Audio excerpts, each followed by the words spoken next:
मेरे जिगरी दोस्तों, नमस्कार फ्रेंड्स। कल हम लोगों ने मोटिवेशन के बारे में थोड़ी सी बातें की थी और उसी के तहत मैंने हमारे जो हॉकी टीम के गोलकीपर रहे हैं श्रीजेश, उनकी चर्चा की थी और आप सबसे अनुरोध भी किया था कि कौन बनेगा करोड़पति कि उस एपिसोड को आप सब देखने के लिए वक्त निकालें, जिसमें श्रीजेश और हमारे जो नीरज चोपड़ा हैं उन्हें आमंत्रित किया गया था। यदि आप उसे सीधे देख सकेंगे तो मुझे लगता है कि मेरी बातों को ज़्यादा गहराई से पकड़ सकेंगे और सबसे बड़ी बात है कि संवेदना के स्तर पर आप महसूस कर सकेंगे। दोस्तों, उसी प्रसंग को मैं आज आगे बढ़ा रहा हूं और मैं इस बात को खासकर आपके सामने स्पष्ट करने की कोशिश करूंगा कि देखिए, हमारा जो मोटिवेशन होता है वो बेसिकली हमारे अपने उद्देश्य में ही निहित होता है। जो सच्चा मोटिवेशन है, जिसको आप कह लीजिए 24 कैरेट खरा जो मोटिवेशन है, वह हमारे मकसद में ही होता है।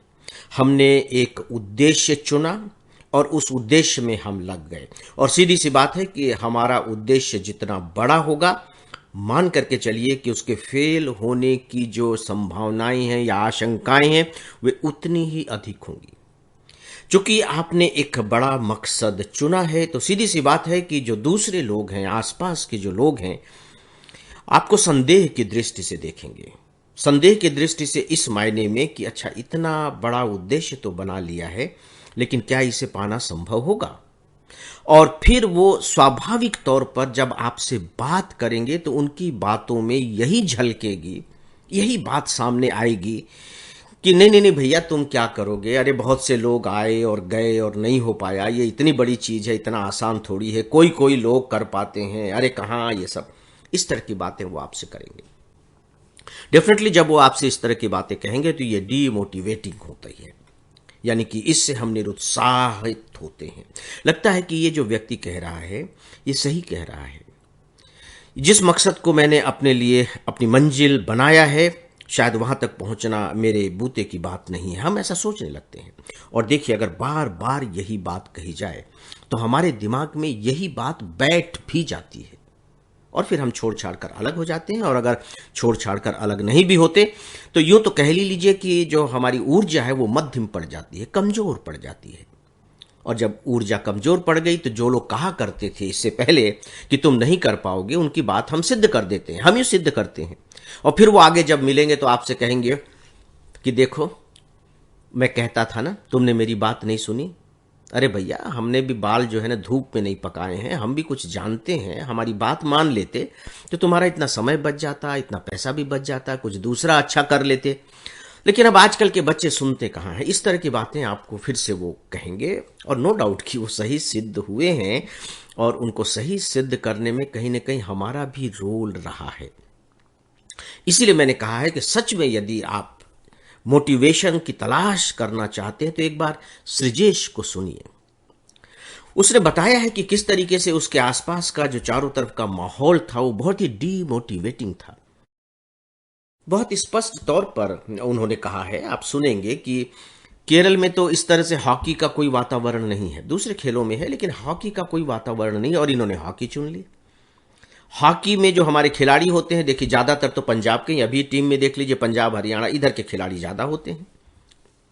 अब इन्होंने उस खेल को चुन लिया तो अब इनके आसपास जो खिलाड़ी हैं, जो साथी हैं, वो दूसरे स्टेट्स के हैं, पंजाब के हैं, हरियाणा के हैं, उड़ीसा के, इधर के लोग हैं। और ये केरल के हैं, हिंदी नहीं आती, खान पान बिल्कुल अलग, वातावरण बिल्कुल अलग, समाज भी आप कह लीजिए कि जो कम्युनिटी होती है उनके रीति रिवाज वो काफी कुछ अलग होते हैं।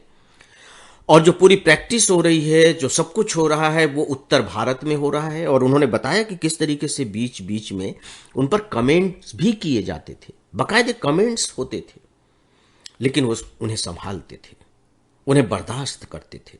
और सच पूछिए तो कहीं ना कहीं ये जो निगेटिव कमेंट्स होते हैं वो आपको चुनौती देते हुए मालूम पड़ने चाहिए कि अच्छा, जब तुम ये कह रहे हो तो ठीक है, मैं तुमको झूठा सिद्ध करके दिखाऊंगा।